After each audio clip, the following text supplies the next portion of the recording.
Hi everybody, Kim here. Today I'm upstairs in our little hidden gym at Cloud9. This is our spa area and I want you to get to know the spa team. We specialize in services up here like facials and massage, permanent makeup, lashes, and even skincare that you can use to take care of your skin at home. So, want to give you just an opportunity, going to ask some questions, let you get to know them and more about the services that they offer. So here we go. Okay, so I'm going to take just a second and give them an opportunity to introduce themselves.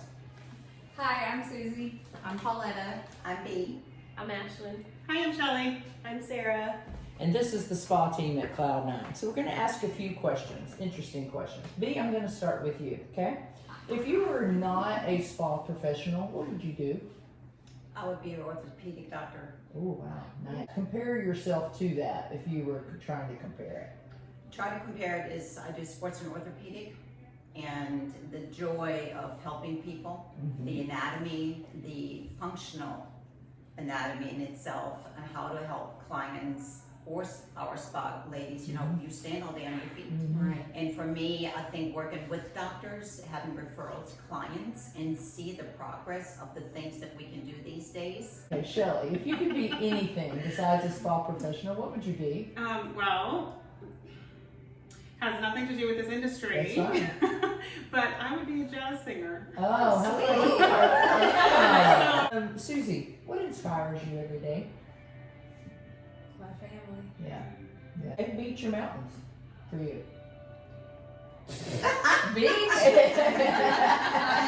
Hello? Hey, Sarah, let's pick on you for a minute. Tell us about the services that you offer. I do lash extensions and I do microblading. Right. What has been the best thing that's happened to you or with you or in your life during this pandemic time? Well, if you're quarantining with family, and then probably the online working out or the online happy hours. Finding other ways to communicate with people. Pauletta, what was the best advice ever given to you? Let's say first for this industry. When I was in school, we went and visited a high-end salon spa in downtown Dallas, and I had the opportunity to meet with a gentleman who was a retired in the service, and he became a nail tech. And one of the things that he said was he sees celebrities and he sees, just regular people, and he gives everybody the best service each time. Right. So that way, if someone is bragging about him, that he would, they go and get the service and they feel the exact same way. Yeah, they feel just as special as a movie star or whatever. So I try to do that with all of my clients. Yes, And, I think so you far, do so that good. well. They come downstairs with a big smile on their face, that's for sure. B, you are going to go spend some time on a deserted island. What's the very first thing that you would pack? A knife.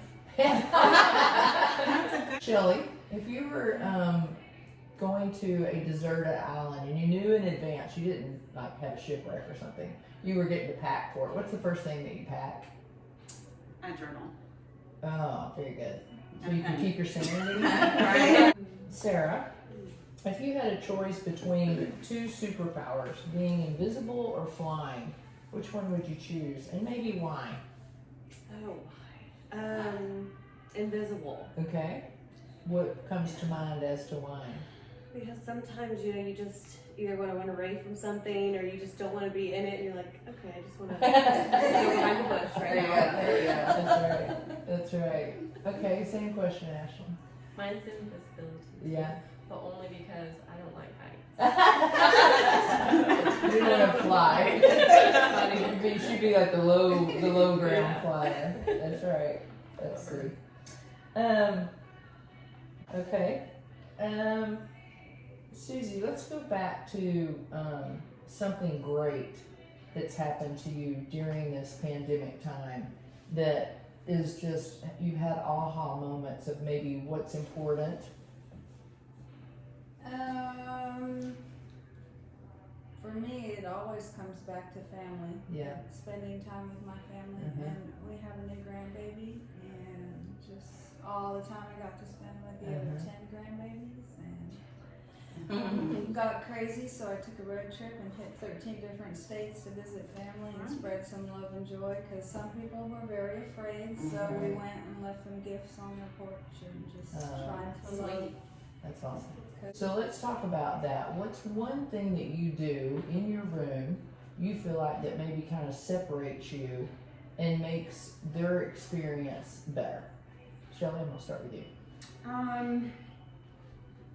One thing, well, like you, sometimes I'll come in and just say, you know, what's the good news, or tell me something good. But a lot of times you get, well, there's not much good happening right now, same crap, different day, those kinds of things. And I say, well, okay, well, we're not gonna think about that for the next hour. We're gonna just focus on you and self-care and the way that we can help you show up in the world to be a better person. So That's awesome. B? Most of them, when they come in, like you said, we all have a lot of anxiety, and it reflects in my work. I can feel you. Yeah. And for a lot of my clients, it's that first moment, like Shelley said, it's about the client. It's about, we're not going to talk about certain things, and some people need to. And then I learned that going through all this, some people don't have that outlet, and for a minute they just want to let it out, and you can tell. And then afterwards, I let them breathe.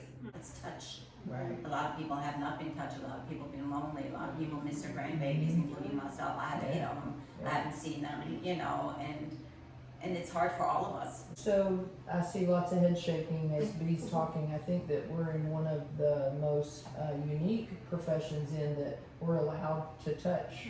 You know, whether we're downstairs doing hair and nails or up here doing a facial massage, lashes. You know, it's a definitely a trust factor that they allow us to touch them and to trust that they're going to feel better when they leave here.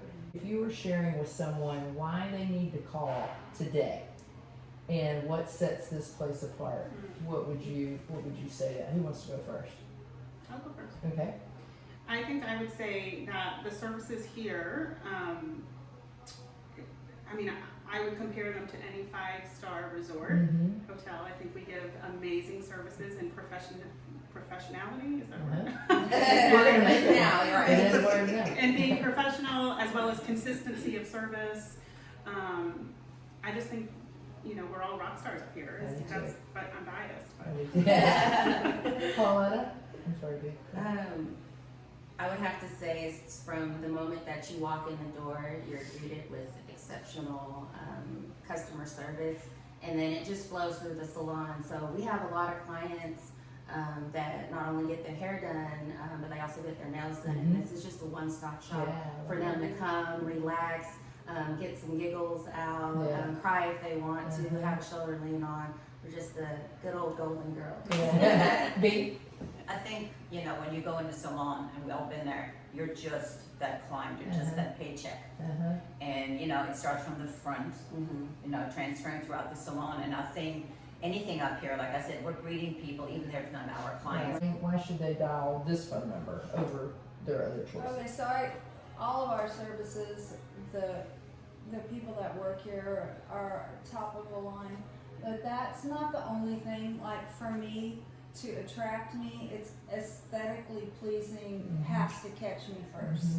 The salon is beautiful, it's set up beautiful, the way people carry themselves and conduct themselves is professional. You were here and then you left and you came back. What drew you? What made you call my phone number? What made you reach out and say, I want to be back there? What? Because this place is amazing. Like really, I mean, all the girls are so talented, and you're around people who are motivated, and you don't get that at every salon that you go to. So heaven exists. Yeah. Right? What would you like to hear God say when you arrive at the pearly gates? The ultimate, well done. Yeah, that's right. Well, I don't know if you want my comedic relief, but Yes. I think he's going to say, you tried. I would be your home. Oh, that's beautiful. I love that. Susie, you have something to add to that? I think I'm just gonna slide in under the gate and it's gonna be like, girl, you made it. The welcome back, your home. Oh, I love that.